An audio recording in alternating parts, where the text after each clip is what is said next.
I'm speaking with Reed Niemi, who was elected to the CHSSA Hall of Fame in 2011, and it's now January 2012. And we just want to learn a little bit about you, and first ask, what about those early days? Where were you born? What did you do all the way through your high school years? That's a good way to start. Sure. At the beginning. I was born in Oregon. Spent time with my family in Guam and San Diego before they ended up moving back to Stockton, where my grandparents were. And that's where I did all of my formal education, I guess. K through 12 was all in Stockton, product of public schools. It was rather uneventful. I think I came from a very functional, happy family, so I don't ever have them to blame for anything, unfortunately, which is pretty bad. Of noteworthy, I had a very serious speech impediment. No one could understand me when I spoke, except for my parents, until second grade, and then in second grade I was taken out of the entire school year and remediated in how to speak, so I was behind in reading a little bit when I got into third grade. The irony is that when I started competing in high school, the person that I did Lincoln Douglas research with, when I went over to his house as a freshman to do research with him, his mother answered the door and said, "Why are you here?" And I recognized her as my speech pathologist from second grade, and I said, "I learned how to speak." Because of you. And she felt like she had done her job very well, I suspect. And since then I haven't ever been quiet. And your high school speech career was at... was rather uneventful. It was at Stagg High School in Stockton, California. Donovan Cummings was my coach. It was a time when Lincoln Douglas, I think, had probably been around about 4 years, 5 years at that point. My freshman year was when the Title IX went into effect, and they separated boys and girls extemp into international and national extemp. So you never got to do boys extemp? I never, actually, no, I take that back. I may have done it for a year, and then there was a speaker, Karina Harmon. Oh, who, from that area, those of us who were there remember Karina. Yes, and I had no desire at all to compete against her, so I do think I was in boys for a year because I was separated from her, thankfully. Okay, and what kind of debate? You were an LDer? Lincoln Douglas debate, yes. Impromptu and extemp. I attempted HI my freshman year. You weren't funny? Not at all. No laughter. Very good guess. Yes. I guess Jules Pfeiffer was a little bit too too illustrative to be able to interpret. What Jules Pfeiffer did you do? Do you remember? That is a great question. Yes. Monroe. Oh, he was only 4. Oh, well done. Oh, that's impressive. Yes. Yes. Okay. Actually, my father gave me that piece. Okay. My father competed in Oregon in speech and debate in college and high school, won the state in humorous and turf. Did he do Monroe? No, he did not do Monroe. And I did that at Nat Qualls. No one laughed. I realized I was not funny. After that, I tried OPP at one tournament, and same thing again. All right. Well, let's get you into college and forensics and what happened there. In college, I went to, ended up at San Francisco State. I was very fortunate to have 2 incredible coaches, Joe Tooman and Min Wong. Wow, what a pair for you. A very good pair, who both took me under their wing and taught me a whole lot. I think the college experience was far better for me than the high school experience. The stylistic changes and so on were important, plus 4 years of preparation before college makes it a lot easier anyhow in college regardless. Joe and Min were phenomenal coaches. It was fun to compete for them, and I learned a lot from them insofar as argumentative theory and all of that, and they were very conducive. So I competed at SF State 2 or 3 years.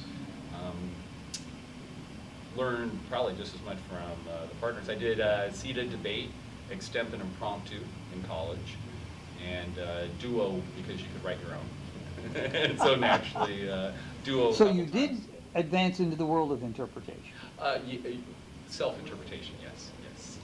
In college, I qualified for both the. They separate the debate from the speech, and qualified both of those nationals with the legs. Now, was that in college LD or was it that was in CETA? That was CETA was qualified bid, and then AFA with impromptu extent was also bid and lay qualification process. Okay. Did you start your career in education right out of college? Was there an in-between? Great question. I was a walk-on coach. While I was still in college competing, I was approached by Tommy Lindsay Okay. to coach. God, you go from Luong and Tumen to Lindsay. You just got to stay at the top, huh? I was very fortunate. I think it's one of those being in the right place at the right time. Okay. And also their nature being so giving and educating anyhow helps out a lot as well. So while I was still in college, Mr. Lindsay approached me about coming over there. It's always easier to coach, I think, when you're competing in college anyhow. You're kind of a little bit more fresh, but still putting a 19-year-old into a classroom, I was very shocked by his confidence in me. And I learned a ton from him insofar as administrating a team, how you do a team, how it's approached, discipline, all of those different aspects he inherently taught me, which I really appreciated. For Mr. Lindsay, I ended up being pretty much the travel coach, going to USC or TOC or whatever tournaments were away. I had some phenomenal students that came through there. Many of them are actually coaches now, which I've often said that I think one of the biggest compliments is if one of your students Oh, it is. If you becomes a coach, yeah. That means more than winning nationals or state. I always thought so, yeah. Because it means you did something right at least, and they're paying back. While I was at James Logan High School, I coached policy debate, Lincoln Douglas, Congress, extemp, impromptu. We had qualifiers for TOC, state champions, national champions in impromptu, and the like. That was a phenomenal program. From there to... Oh, good question.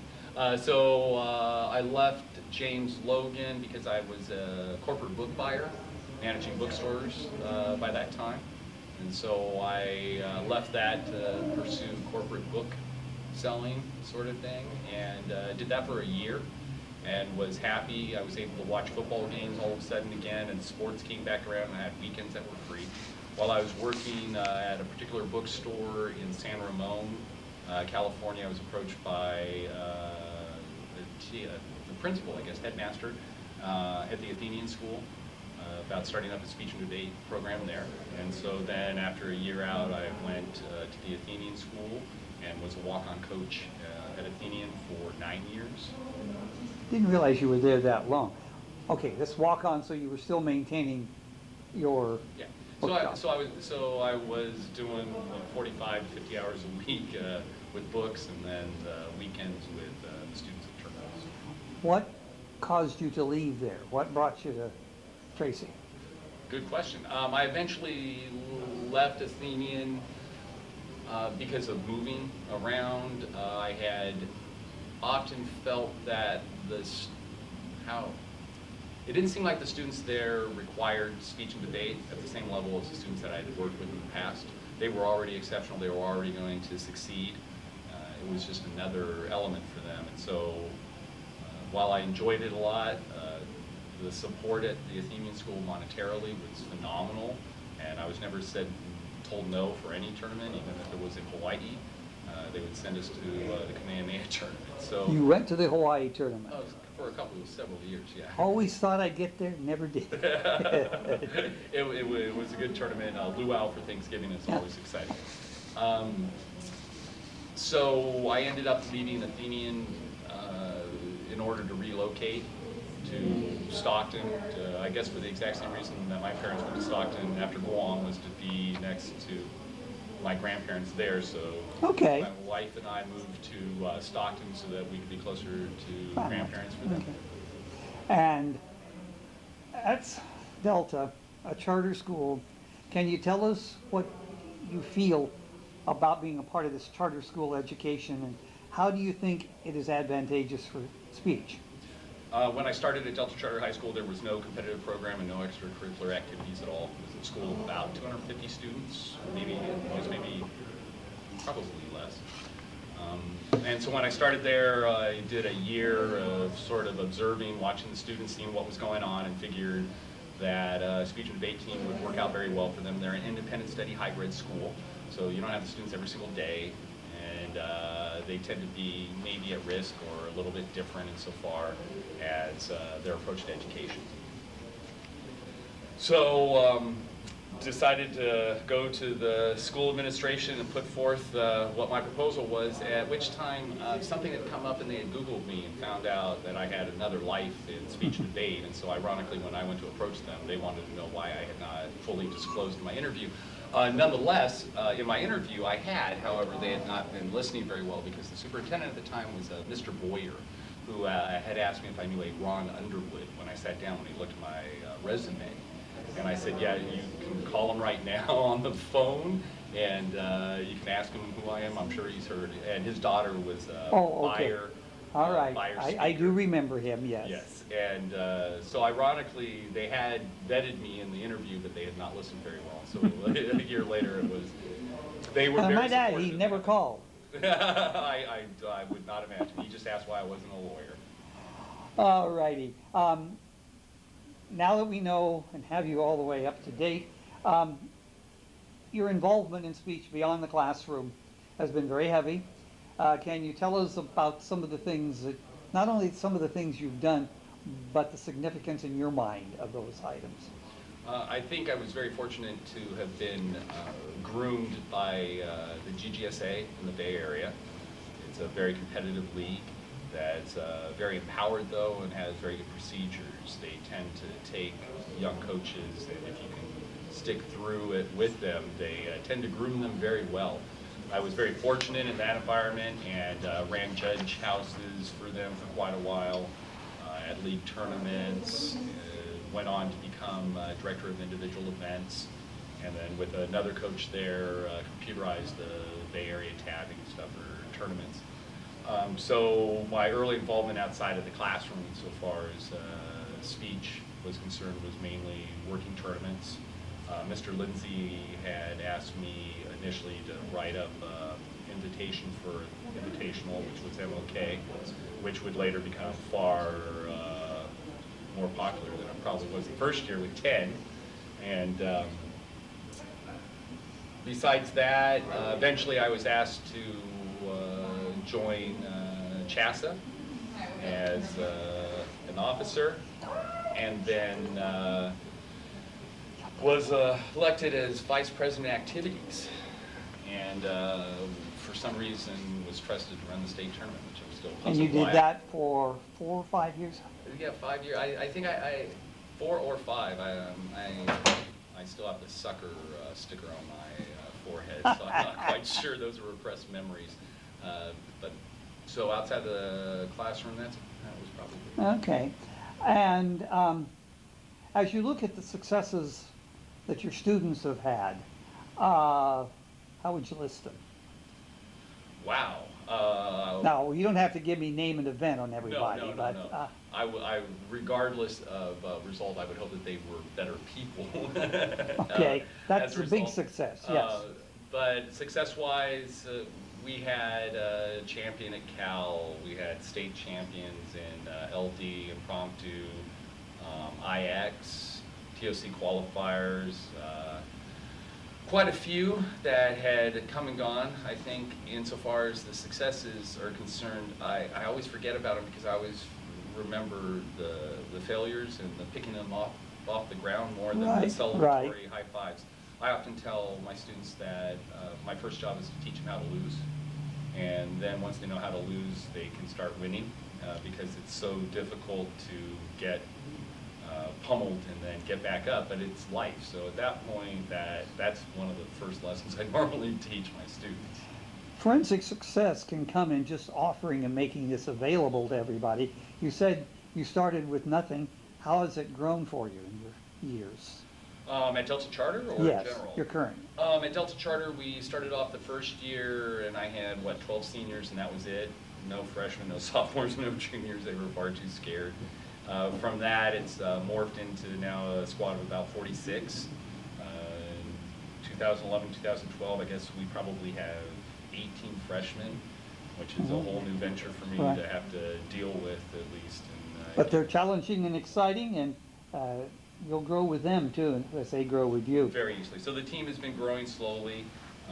It started as a very small program, ironically in the YFL, which is where I competed as well. So it was kind of nice to be able to create a new program within the league that had taught me everything, and I'd grown up in. That league that I grew up within had some phenomenal coaches at the time that at that time I was aware of, but didn't fully appreciate the gravity of who they really were. If it's Tom Montgomery or John Cardoza, Ron Underwood, who am I missing? There's one other I'm missing out of that.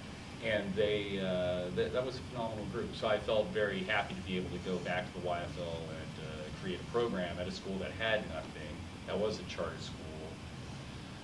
And that was Okay. nice. Moving along, in your own memories, I guess as a student and or as a coach, what kind of stands out in your mind about state or national tournaments? What stands out in my mind? Yeah, be careful. Right, right. That's why I'm like, well, I don't know. I think your comment about being careful is probably appropriate and apropos. Since I've been at Delta Charter, if a student qualifies for nationals, they get the story. But insofar as people watching this may not have qualified to nationals, they don't get the story that you're referring to. Oh, okay. However, insofar as nationals, let's start on the larger stage. I was very fortunate to work tab one year with Karen Van Glan, Karen Meredith, and National Extemp tab, which was very interesting educational experience. The two pit bosses were Donovan Cummings and Tom Montgomery. Of the table, they were the pit boss. And it was a much different environment and very intriguing. What I saw and what I learned, there were some auditors there that these people, I guess they leave in a closet and pull out once a year that are phenomenal. And Mr. Montgomery and Mr. Cummings never made mistakes and were auditors, and still these three women found what they had missed. So it was very nice to see the vulnerability of those that I respect so highly. The national tournament, other memories, besides the longness, not much. I think when it comes to the state tournament, one of my favorite memories would have to be when the state tournament was at CSU San Bernardino. And on the Friday night rounds, the late night rounds, the host had a hard time getting judges out to San Bernardino or what have you. And we were short probably about 32 judges or so, at which point I emptied the judging houses of workers and then went to the tab room and sent out some of the most incredible panels, I think. I know what's coming now. That has been created. The irony was that every single official at the tournament was judging that round, with the exception of a young, brand new, wet behind the ear coach named Niemi, I think, something like that. And I stuck her in the judge house to collect ballots, and I sat in the tab room to protect cards. And the two of us were really the only ones working. And some of those panels that went out were just historically significant panels. And what was most intriguing was that there was not a single complaint by any coach in either the tab room or even the judge's house. When I went to them and said that they had to judge, they all said okay and made sure it wasn't the event that they were tabbing or the event they had a student in. That was a very nice memory because I was very impressed with how the coaches stepped forward. As you talk about these other coaches, what about coaches in your life and the importance in some of the ones that meant something to you? Wow. And growing up. Yeah, you just want to see me cry, huh? Obviously, my high school coach, Mr. Cummings, Donovan Cummings, was phenomenal, very patient with me. I don't think I was probably a very easy high school student to That's what he coach. told me, yes. I'm sure, yeah, that's what he told me every single day as well. But he was very accommodating, and when he saw that I wasn't going to go away, regardless of how much he ignored me or was mean to me, he ended up going out and getting a coach for me who was able to deal with me a little bit better, or at least was more patient with me for the last 2 years of my high school career. Coaches that I've come into contact with, I've learned so much from each coach that it's so difficult to, with singularity, identify one. You can be Karen Meredith, and from her I learned how to smile and how to remain calm in a tab room. the importance of having your room lists correct, and small things like that. There have been so many coaches, I think, that it makes it very difficult. I always refer to Mr. Lindsay as my mentor, because he was the one who took a chance on me and saw something that was there. After that, I think, as I said, the different coaches that I've met, and even the ones I haven't met yet, I tend to learn so much from them, as well as their enthusiasm for the event and so on. I think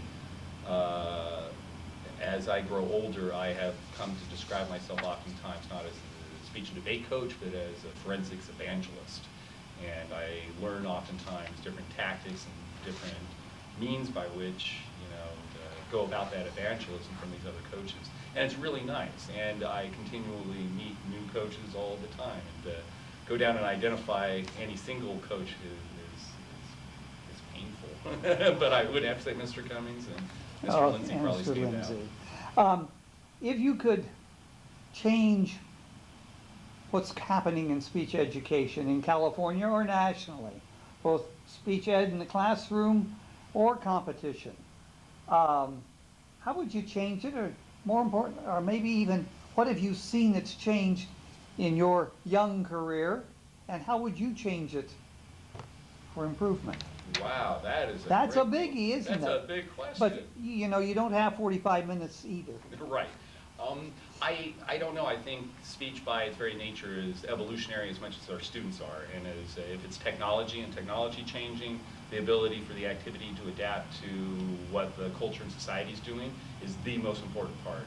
Whether or not it's not having a national tournament during World War II, or if it's allowing computers into debate rooms. Regardless, I think the recognition of the students that we are serving and assisting is very important in speech and debate activity, both nationally and state, and being aware of who our clients are, so to speak, and who we are educating.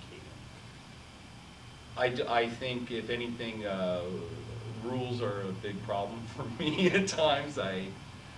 They change so often and go with the winds of who's winning, and then rules are made to try to limit those that win. And sometimes the pettiness I find very frustrating, and I think oftentimes people forget about the students in situations like that. So maybe rules. And last, I would say, for better or for worse, there needs to be more levity. I think during my tenure as tournament director for the state tournament, once I introduced soccer cards with red and yellow to the state tournament, it changed the entire air of the tournament. So if a coach was very upset and continually complaining, I would very nonchalantly give them a yellow card, and when they asked what that was, I'd say it's a yellow card, 2 yellows make a red, and you're kicked out of the tournament. You're out. And they were like, you can't do that. Oh, no, I'm just keeping notes. And they've always laughed. And so even no matter how angry they were, they would laugh and understand that what was going on was that they were being combative or whatever. So sometimes it's that humor, or that taking a moment to reflect is missing. A lot of times, so often in our activity, because we're so quick, we don't take a moment to kind of look at where we have come from, I think. Okay, and finally, we've covered a lot of territory here in a short period of time, and I may have missed something that you think is important in your speech life that you'd want to share with us in conclusion. And I'll probably think of it about 20 minutes from now when I'm driving home. Yeah, you're right. It's one of those post thoughts, huh? A pet peeve, a philosophy, maybe? Okay, we're going to stump you at the end. I guess my biggest pet peeve, I'll go back to the issue of rules. I tire of the rules revisions continually, and that would probably be a pet peeve. Obviously, insofar as backing for speech and debate, both state and nationally speaking, that would be a very large one. In my day, public speaking was a required freshman class, and now it's not. However, we're told that standards-wise, both listening and speaking are 3 and 4 out of 4 standards. That we don't seem to be measuring that at all, and so it seems at times that there is a very disingenuous message that's given out to forensics and to teachers in general, and even students about that type of thing. And I think it's that exposure which probably is, you know, most key. Yeah. That's a tough question. I really appreciate that question. Like I said, in 15 minutes, I'll probably You'll just think of text all you, the other answers. and I'll think of what I didn't say or who I didn't thank. I think insofar as what I didn't cover, and as most coaches are very aware of, is the toll that the activity takes on a family, and not thanking my daughters or my family at all for their patience and being absent so often on weekends and so on. I'd be very, very bad if I didn't at least acknowledge, you know, the toll that it takes there, that all coaches go through. With few people think about, I think, the issue of coaching and families and so on. With that, we'll thank you so very much and let you go home to your family. Thank you, I appreciate that.